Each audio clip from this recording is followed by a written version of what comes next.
ನಮಸ್ಕಾರ. ಇವತ್ತು 31 7 ಕರ್ನಾಟಕ ಸರ್ಕಾರದ ಆದೇಶದ ಮೇರೆಗೆ, ಮಾನ್ಯ ಮುಖ್ಯಮಂತ್ರಿಗಳ ಆದೇಶದ ಮೇರೆಗೆ ಮೈಸೂರಿಂದ ವೈದ್ಯರ ತಂಡವನ್ನು ಇವತ್ತು ವಯನಾಡು ಕೇರಳಕ್ಕೆ ಕಳಿಸ್ಕೊಡ್ತಾ ಇದ್ದೀವಿ. ಜೊತೆಗೆ ಆ ವಯನಾಡಲ್ಲಿ ಬಳಸಬೇಕಾದಂಥ ಎಲ್ಲ ಸರ್ಕಾರಗಳ ಜೊತೆಯಲ್ಲಿ ನಮ್ಮ ಡಾಕ್ಟರ್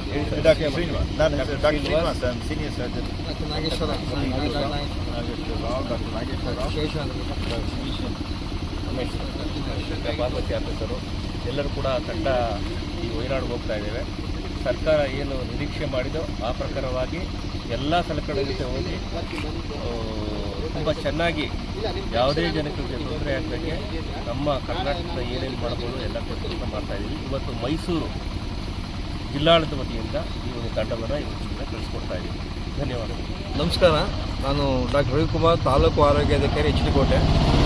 ಸೊ ತಾವು ಮಾಧ್ಯಮದಲ್ಲಿ ನೋಡಿದಾಗೆ ಮೇಪಾಡು ವೈತ್ರಿ ತಾಲೂಕು ಕೇರಳದಲ್ಲಿ ಏನು ಭೂಕುಸಿತ ಆಗಿ ಹಲವಾರು ಸಾವು ನೋವುಗಳಾಗಿದೆ ಮತ್ತು ಇನ್ನೂ ಹಲವಾರು ಜನ ಸಂತ್ರಸ್ತರಿಗೆ ಚಿಕಿತ್ಸೆಯ ಅಗತ್ಯ ಇರ್ತದೆ.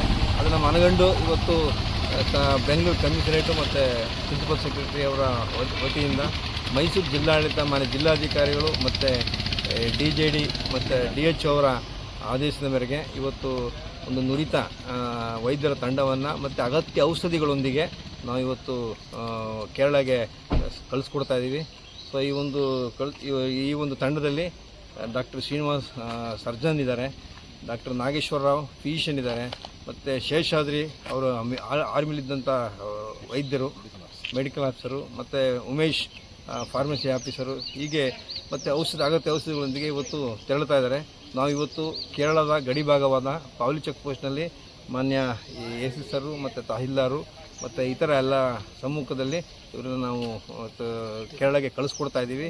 ನಾವು ತಾಲೂಕು ಆಡಳಿತ ಮತ್ತು ಜಿಲ್ಲಾಡಳಿತದಿಂದ ಎಲ್ಲ ಮುಂಜಾಗ್ರತಾ ಕ್ರಮಗಳನ್ನು ತಗೊಂಡಿದ್ದೀವಿ. ಇಲ್ಲಿ ಏನು ನೆರೆ ಸಂತ್ರಸ್ತರಿಗೆ ಏನೇನು ನಾವು ಪ್ರಿಪ್ರೇಷನ್ ಮಾಡ್ಕೋಬೇಕು ಅದೆಲ್ಲ ಮಾಡ್ಕೊಂಡಿದ್ದೀವಿ. ಅದೇ ರೀತಿ ತಾಲೂಕಿನಲ್ಲೂ ಸಹ ಮಾನ್ಯ ಜಿಲ್ಲಾಧಿಕಾರಿ ಆದೇಶದಂತೆ ಇಲ್ಲಿ ಹೊಂದಿಕೊಂಡಿರೋಂಥ ದೊಡ್ಡಬೈನಕೊಪ್ಪ ಪ್ರಾಥಮಿಕ ಕೇಂದ್ರದಲ್ಲಿ ವೈದ್ಯರು ಮತ್ತು ಆಂಬುಲೆನ್ಸನ್ನು ನಿಯೋಜನೆ ಮಾಡಿದ್ದೀವಿ. ಜೊತೆಗೆ ಸಾರ್ವಜನಿಕ ಆಸ್ಪತ್ರೆ HD ಕೋಟೆನಲ್ಲಿ 5 ಆಂಬುಲೆನ್ಸು ಮತ್ತು 10 ಬೆಡ್ಡನ್ನು ರಿಸರ್ವ್ ಮಾಡಿದ್ದೀವಿ. ಸೊ ಈಗ ಜಿಲ್ಲಾಡಳಿತ ಏನು ಮಾರ್ಗದರ್ಶನ ನೀಡಿದೆ ಅದರ ಎಲ್ಲ ಪ್ರಕಾರ ನಾವು ಎಲ್ಲ ಮುಂಜಾಗ್ರತಾ ಕ್ರಮಗಳನ್ನು ಈಗ ನಾವು ತಗೊಂಡಿದ್ದೀವಿ. Thank you.